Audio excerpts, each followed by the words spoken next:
So what is up, guys? Nick here, helping you to master your technology, how to save your phone's battery. So in this video, I'm not going to be talking about, software tips. I'm talking about the physical hardware itself, the lithium ion technology that is sealed into the back of your modern day smartphone. Now, first thing you should know is that lithium ion technology loses capacity over time when you charge cycle these phones. So what that means is that you charge your phone up to 100, you let it drain all the way down to 0%, and then you charge it back to 100. That's a full charge cycle right there.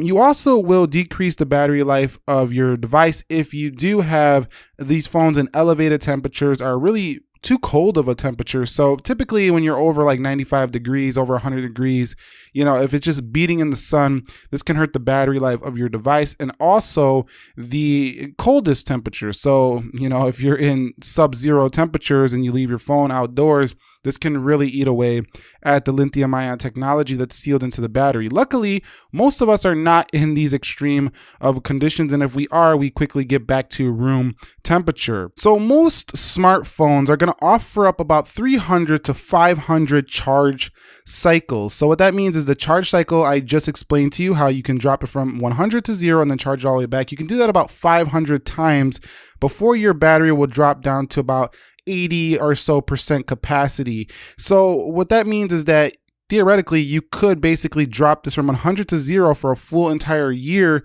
and then you would start seeing your battery health deplete. But if you want to extend the life of your phone, like you want it to last like several years into the future, then you're going to want to do something called a partial discharge. Now, what a partial discharge is when you charge it up to like 100 and you let it drop to like 70 or 60, and then you charge it back up to like 95, around there, let it drop another 30, bring it back up to, like 95, 98, and so on and so forth. Just a partial or a little bit of a discharge, and then bring it back up. But this is not always convenient for people because they don't always have, battery packs off to the side where they can just charge things wherever they go.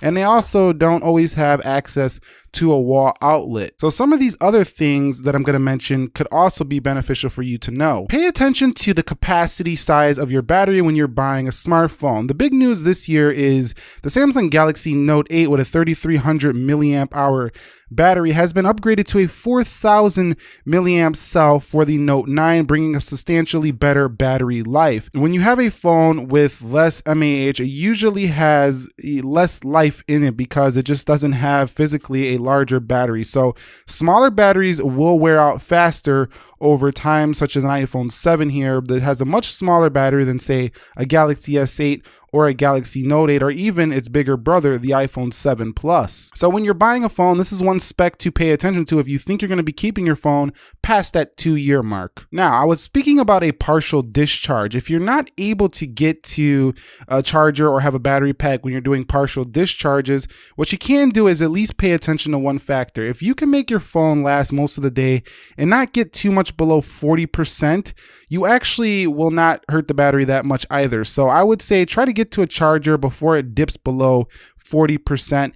And you don't always have to charge it all the way up to 100. You can actually charge it to like 95 to 99. That'll be fine for the battery. It actually operates pretty well between 40 and 99. So you can do that as well. So if you don't have access to a battery pack or a wall outlet for partial discharging all day, just keep in mind, don't let it really dip below 40%. This is what I found to keep my batteries in good health. Okay, so I mentioned that depleting your battery from 100 to 0 multiple times will actually hurt the battery life, but if you only do this once per month, you actually help the accuracy of the calibration on the battery percentage icon. So basically, you're going to see an accurate reading if you do at least one charge cycle per month. Now, I still recommend doing partial discharges, but don't only do partial discharges. You have to do those in tandem or along with one cycle charge per month. So again, one cycle charge per month means charge it up to 100, drop it down to 0, and charge it all the way back up to 100. That'll be one charge cycle. Now, if every smartphone gives you 300 to 500,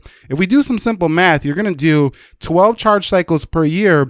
300 divided by 12 is going to give you 25 freaking years of battery life usage. Now, this is not really, you're not really going to get 25 years out of your phone, but if you follow the tips, your phone could last a very, very long time. If you keep it in, room temperature and you do the proper charging, your phone could last a very long time. The reason why a lot of people's battery capacity dips is sometimes because of software that can really hurt it, but also because they're not practicing proper charging habits. Because I have this iPhone 7 Plus, for example. I've had this thing almost 2 years now.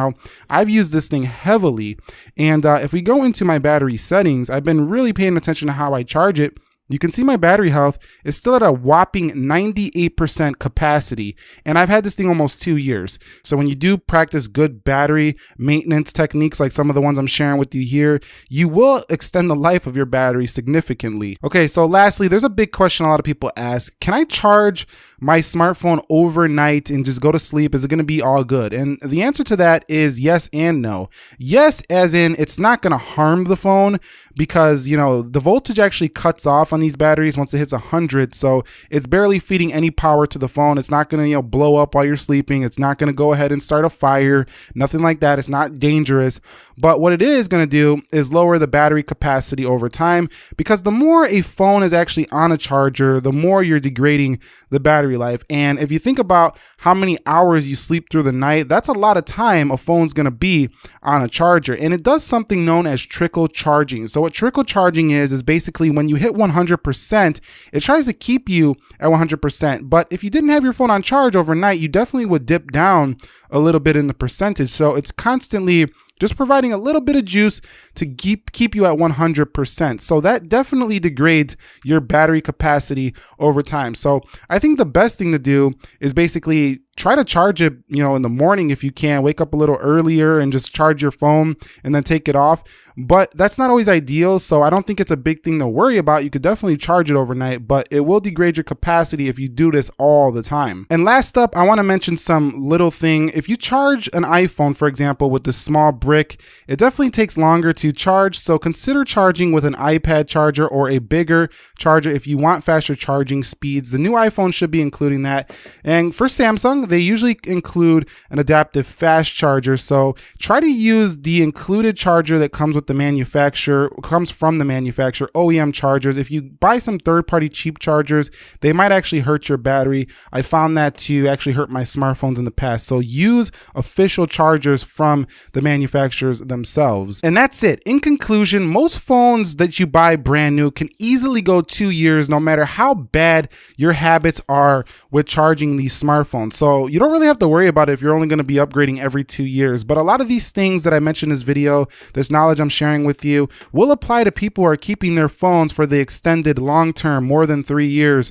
For example, this can really extend your life if you listen to some of the things I mentioned in this video. I'm going to quickly recap. 1, keep your phone at room temperature.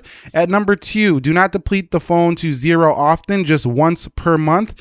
And number 3, try partial discharging, letting it drop 30-40%, and then putting it right back on the charge as much as possible.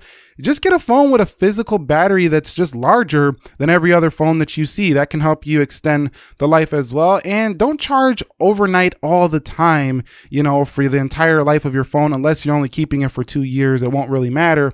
But if you're keeping it for the long term, try to, not charge it every single night overnight. Try to charge it earlier in the morning, or, charge it up before you go to sleep, and then, just top it up in the morning before you leave. Like charge it to 100, let it drop 2% on standby before you leave. Go ahead and throw it back on the charge and get them extra 2% back. And that's it. That's how to save your phone's battery, like literally the actual battery in the phone. If you guys found this video helpful, enjoyable, entertaining, informing, do me a favor, click that like button for me. And if you're new here, consider subscribing for more. Nick here, helping you to master your technology. Be sure to be well. I hope you get great battery capacity from here on forward. I will catch you all in the next episode, and peace.